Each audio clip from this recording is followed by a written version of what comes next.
Today, we're going to talk about editing, and not just what an editor does and that kind of ethereal stuff. We're going to get down in the weeds and we're going to talk about some grammatical errors and writing problems that I see as an editor in lots and lots of the work that I'm editing nowadays. So stay tuned and learn how to tighten up your writing and get more acceptance letters.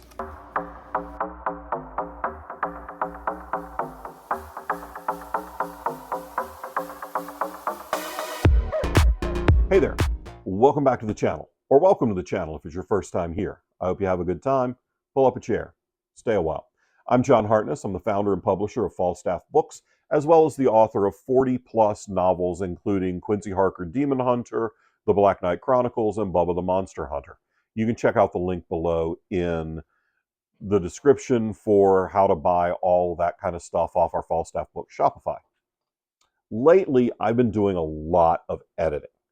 And when I am working either freelance or on a book for Falstaff, I make a list of notes of things that this book is continually, screwing up is probably the phrase I'm looking for.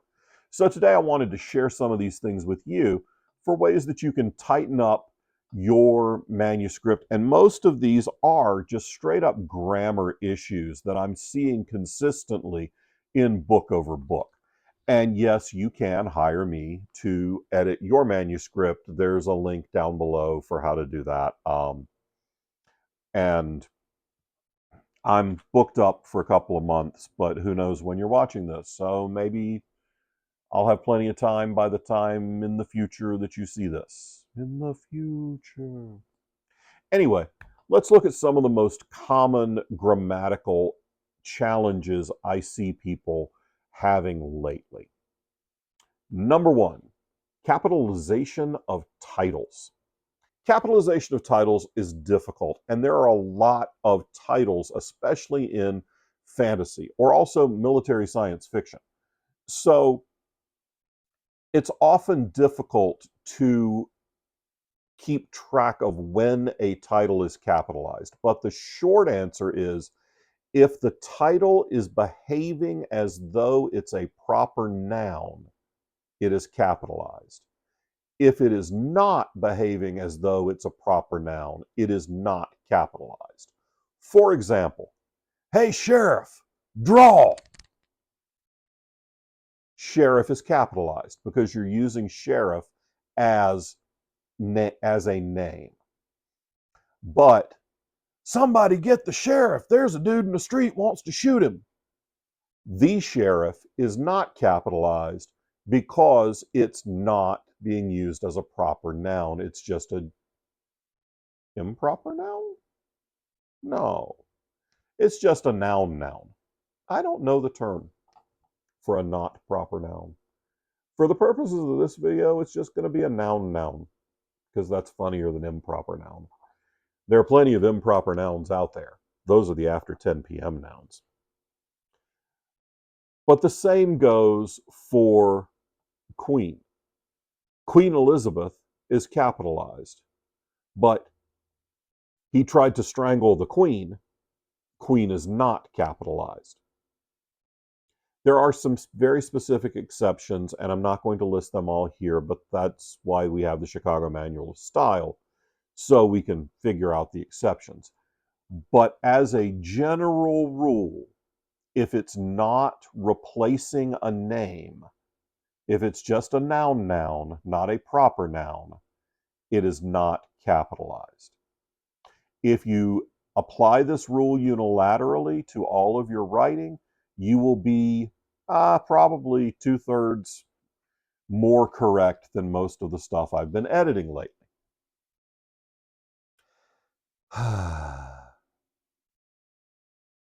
Blondes make me sad. What? No, the word blonde frequently makes me sad. Because there's only one situation in which the word blonde has an E. And that is when you're saying, That blonde over there looks like he's about to throw down with that brunette dude. Blonde in that case has an E. But I used to have blonde hair when I was a kid does not have an E. Or that blonde nurse just slipped something into his IV. That blonde does not have an E. The only time the word blonde has an E is when it is specifically referring to someone purely by their hair color. Why does that make you sad, John? Because that's reductive, and we should not refer to human beings as only one thing. That fat ass, well, that's rude. That blonde, same rude. Okay, slightly less rude, but still rude. If we try not to reduce people down to one singular characteristic, you can just eliminate blonde with an E from your writing entirely. And then blonde is just B-L-O-N-D. Makes life easy, doesn't it? And it makes you a nicer person. See, I'm helping. What's that little dude on the Simpsons? I'm a helper. So yeah, blonde doesn't have an E unless you're being reductive. So just don't be reductive, and blonde never has to have an E again. Fiancé is another challenge. I don't remember how challenging it is to have or be a fiancé. I've been married for 30 years at this point. I've been married longer than I was ever single. But I once edited, I think it was Trader Spring. It was one of the Eistfod Chronicles books. And those books are co-written by Emily Lavin Leverett and Sarah Joy Adams. And they write together, but they kind of take turns on chapters or chunks, or I don't really understand their process because I've never co-written with anyone. I can barely get along with myself, much less another writer. But there are certain things as an editor that I can say, oh, okay, that's a Sarah thing. That's an Emily thing. That's a Sarah thing. That's an Emily thing. I emailed them during the editorial notes for that book and said, which one of you can't spell fiance? Because one of you is always writing it with one E and one of you is always writing it with two E's. And they reminded me that fiance has two real spellings. When I was engaged to my wife, I was her fiance and I had one E. She was my fiance. She had two E's because fiance comes from the French. And in addition to making great baguettes, the French are also confusing with words. The feminine form of the word has two E's. The masculine form of the word has one. So fiancé either has one or two E's depending on the gender of the person that you are referring to.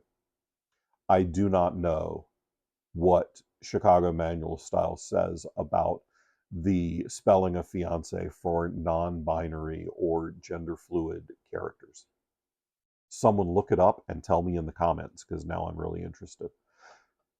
But yeah, fiance. It may have one E or two depending on who you're talking about. Gray. A word I'm increasingly familiar with as I get older and older. I grew up always thinking that gray, Grey, just looked better. And it wasn't until I started working in fiction that I learned, not even realized, that I learned that Gray is the typical American spelling of gray, and Grey is the typical British or European spelling of the word gray. It doesn't really matter.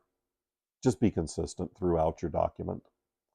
And that's the same for toward versus towards, for backward versus backwards. It doesn't matter.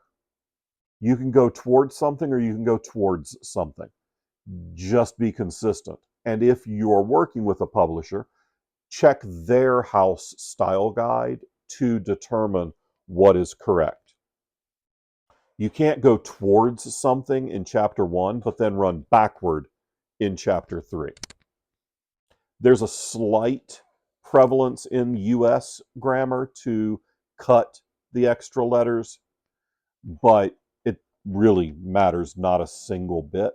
Just be consistent. At Falstaff, we choose without the S in our house style guide. So when I'm editing for a book that we're going to publish, I start cutting them all. And then when I'm editing freelance, I have to be like, okay, wait, nope, I'm not publishing this. It's just however the writer wants it to be. Make a note saying, okay, I don't care, it doesn't matter, but you do have to be consistent, so pick one. And that's all you have to do. You just have to be consistent, so pick one. It's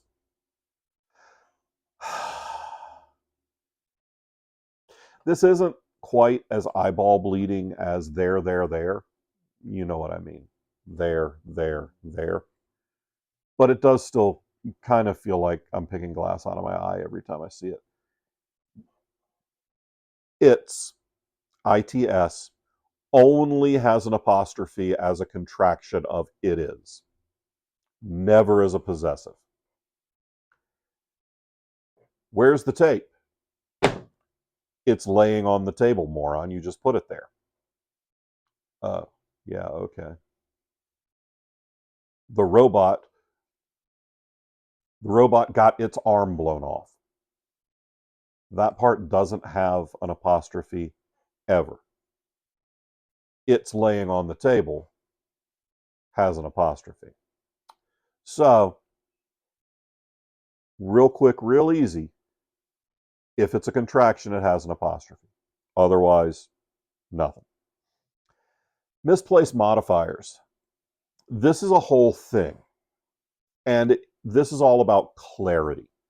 A misplaced modifier is when a word / phrase / clause is improperly separated from the thing it describes. The classic misplaced modifier is a quote from Groucho Marx. One morning, I shot an elephant in my pajamas. How he got in my pajamas, I don't know. For those of you who are not geriatric like myself, Groucho Marx always had a cigar, and he did this thing all the time with it. That sentence would have been much more clear if he had said, this morning, while I was in my pajamas, I shot an elephant. That way, it's very clear that he was in his pajamas and the elephant was not. Also, if you have pajamas that will fit an entire elephant, you should take a look at, I don't know, maybe something that doesn't stretch that much, because elephants are really big and your clothes cannot fit an elephant. So you're going to go through lots of pajamas trying to put them on the elephant. And you'll probably annoy the elephant. And don't annoy elephants. They'll step on you. What happens a lot more often in what I see than misplaced modifiers are unclear pronouns. And it's a whole thing. Because what happens is you've got 3 characters in a scene, and 2 men, 1 woman, and everything's very clear in your head, but it's not always clear in the reader's head. For example, Jane told Ruth that her roommate is a nightmare. Okay. Whose roommate? Which of the 2 named female characters is the her? Now, for me, because her is closest to Ruth, I would think that Jane is telling Ruth that Ruth's roommate is a nightmare. But that's not really clear. Make sure that when you are using pronouns, that it is very clear to who or what that pronoun is referring. When I banged my arm into the glass door, I broke it. Well, did you break the door or your arm? I've done both, by the way. Neither of them are fun. I've broken doors because I'm big and kind of clumsy, and I've broken both my arms, not at the same time. Now, see, there's another example of an unclear sentence structure because I did break both my arms at the same time, but I did not break both my arms and a door at the same time. See? Clarity is really important in writing because, especially when you're moving bodies through imaginary space, like the puppet master that you are, you need to make sure that the reader knows exactly what's going on in your head. That's why I tend to tell people before you send a book to an editor, let it breathe for at least a week, probably 2 to 4 weeks. Go back through it and reread it and revise it and make sure you understand everything that you wrote. Because if there's anything that's unclear to you, it's going to be completely opaque to anyone reading it. So you take a few weeks to let something sit, and then you go back through and correct all of these little errors. Make sure your blondes don't have E's. Make sure your fiancés have the appropriate number of E's. Make sure your it's do or don't have apostrophes as needed. Make sure your sheriff is only capitalized when someone's calling him sheriff instead of calling him his name. Make sure that all of your pronouns are clear and that your modifiers are close to the thing that they're modifying. Then, when you send your book to your editor, it will be much easier for them to focus on the big picture issues and help you fine-tune your book to its greatest quality. Because when you're mired down in tons of little piddly stuff and you're thinking, geez, why didn't the writer fix this stuff before I ever saw it? But sometimes a grammar issue isn't really a grammar issue. What do you mean, John? I mean, dialogue is a thing, and there are incorrect grammatical things that are perfectly acceptable in dialogue. For example, in our Falstaff style guide, all right. Yes, sir? Come on, buddy. I know you want to. There you go. Come say hello to everybody. Gandalf loves listening to me talk about style guides, don't you, furball? No, I also don't like to be held. I was just going to sit in a cardboard box that's maybe half the size of a box that would actually accommodate my big floofy butt. But no, you called me up here, and now you're making me sit on the table and not pet me. What's wrong with you? Sorry. Anyway, in our Falstaff style guide, all right is 2 words, ALL space RIGHT. But in dialogue, all right is often used as 1 word, ALRIGHT. This is not completely correct grammatically, but it's perfectly reasonable in dialogue.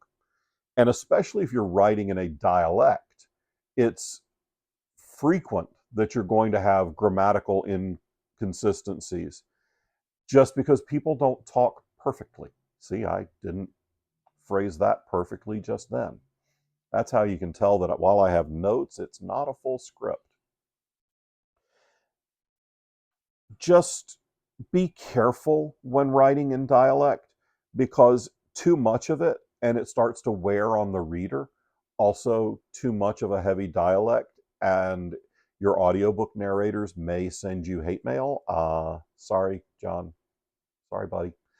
I did make John Solo in one of the Bubba the Monster Hunter books use a heavy, heavy dialect, and he did message me and said, please don't make me do that again. I was like, okay, fine. So what you can do as a writer is start with a heavy dialect and then phase it out a little bit as the scene goes on. And it'll still be locked in the reader's head that they're speaking in a dialect, but you don't have to write it out every time. Also, try not to have your characters use words that they don't know what it means, because your audience is very seldom going to catch on that your unreliable narrator doesn't know what the word means, unless you do a Princess Bride thing and you have one character come in and immediately correct the person who's using the word wrong. You keep using that word. I do not think it means what you think it means. Thank you, Mandy Patinkin. Kind of avoid using that trick as much as possible because, well, one, you're not Mandy Patinkin, or William Golding. Golding? Yeah. And it's been done. So maybe just go easy on that bit.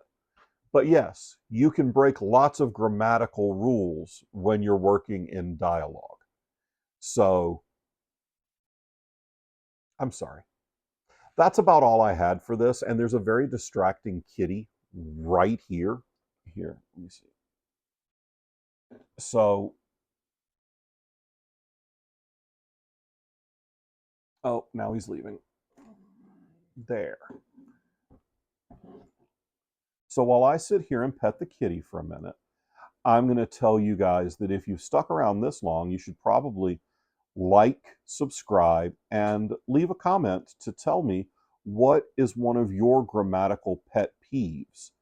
And then later on, I will talk to you about why you shouldn't report any of those issues to Amazon ever, because it's really bad for writers when you do that, especially if it's dialect, and especially if you may or may not really know that something's an error, but you report it anyway. That can really negatively impact the writer.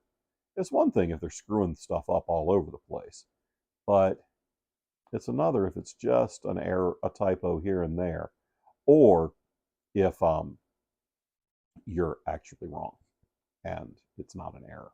So say goodbye to the nice people, Gandalf. Yes, sweet boy. And we will be back later with more grammar tips or writing tips or just, pictures of my big fluffy buddy. Oh, goodness. All right. Till next time.